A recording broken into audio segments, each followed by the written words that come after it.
Operation सिंदूर पर अमित शाह का बड़ा बयान आया। केंद्रीय गृह मंत्री अमित शाह ने कहा, आतंकवादियों ने धर्म पूछकर हत्या की थी और भारत ने संस्कार के हिसाब से जवाब दिया है। दुनिया में हमेशा ऑपरेशन सिंदूर की चर्चा होगी। हमने पाकिस्तान के 100 किलोमीटर अंदर घुसकर जवाब दिया और हमने पाकिस्तान को स्पष्ट संदेश दिया कि पाकिस्तान अगर आतंकियों का साथ देता है तो आगे भी एक्शन होगा। हमने पाकिस्तानी एयरबेसेस पर हमला किया। पाकिस्तान एटम बम की धमकी देता था। हम न्यूक्लियर धमकी से डरने वाले नहीं हैं, यह कहना है गृह मंत्री अमित शाह का। प्रधानमंत्री मोदी ने कड़ी कार्रवाई के आदेश दिए और सेना ने वो कार्रवाई की।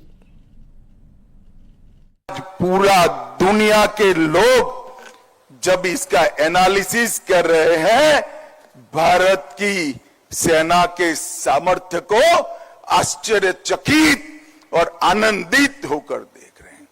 और पहली बार आजादी के बाद भारत की सेना ने 100 किलोमीटर अंदर जाकर पाकिस्तानी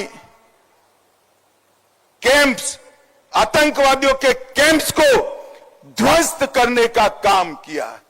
और जो डराते थे कि हमारे पास एटम बम है, उनको लगता था उनकी धमकियों से डर जाएंगे, परंतु ऐसा नहीं हुआ।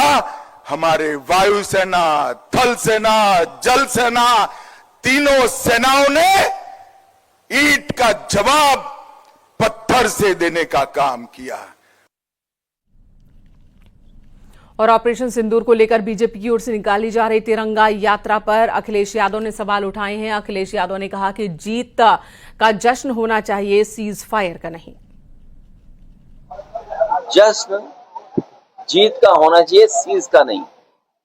और हमारे देश के लिए शांति सबसे सर्वोपरि है, लेकिन इसके साथ साथ हमारे बहुत सारे मसलों में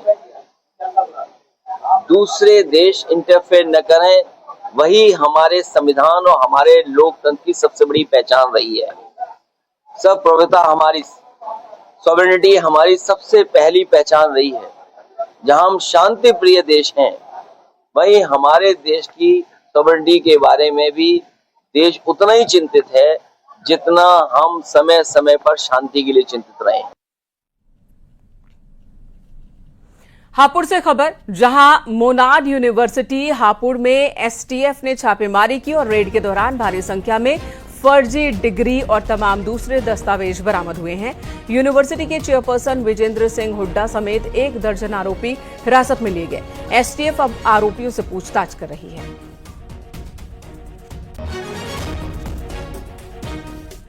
इधर अखिलेश यादव के तिरंगा यात्रा पर उठाए गए सवाल पर मंत्री दयाशंकर सिंह ने कहा कि जब भी देश के सम्मान और स्वाभिमान की बात होती है, अखिलेश यादव सवाल खड़े करते रहते हैं। देखिए, अखिलेश यादव जी देश के स्वाभिमान सम्मान पर जब भी कोई इस तरह की बात आती है तो ये लोग सेना पर भी प्रश्न चिन्ह खड़ा करने का काम करते हैं। और भारत माता को जो डायन कहता था, उसको भी ये लोग सम्मान करने का काम करते रहे हैं। तो ये इन लोगों का अच्छा नहीं लग रहा है कि भारतीय सेना को कि इन लोगों को मैंने अभी आप देखें कि कांग्रेस पार्टी जो तुर्की के खिलाफ में जब आप ही के मीडिया के लोग जब पूछने लगे तो मुंह खिखाने लगे। तो ये लोग कहीं ना कहीं विदेशी मानसिकता से ग्रस्त हैं। ये किसी धर्म विशेष को लोगों को खुश करना चाहते हैं। आजमगढ़ में बीजेपी प्रदेश अध्यक्ष भूपेंद्र चौधरी ने तिरंगा यात्रा निकाली और इस दौरान उन्होंने कहा कि ऑपरेशन सिंदूर की कामयाबी पर सेना के सम्मान में तिरंगा यात्रा निकाली जा रही है, जिससे पूरे देश और दुनिया को सेना के पराक्रम और ऑपरेशन सिंदूर की उपलब्धियों को बताया जा सके। ऑपरेशन सिंदूर के तहत माननीय प्रधानमंत्री नरेंद्र मोदी जी के नेतृत्व में हमारी सेना ने आतंकवाद और आतंक के समूल नष्ट के लिए जो पाकिस्तान के आतंकवादी अड्डों पर कार्रवाई की है, आज हम सब लोग अपनी सेना के सम्मान में तिरंगा यात्रा निकाल रहे हैं।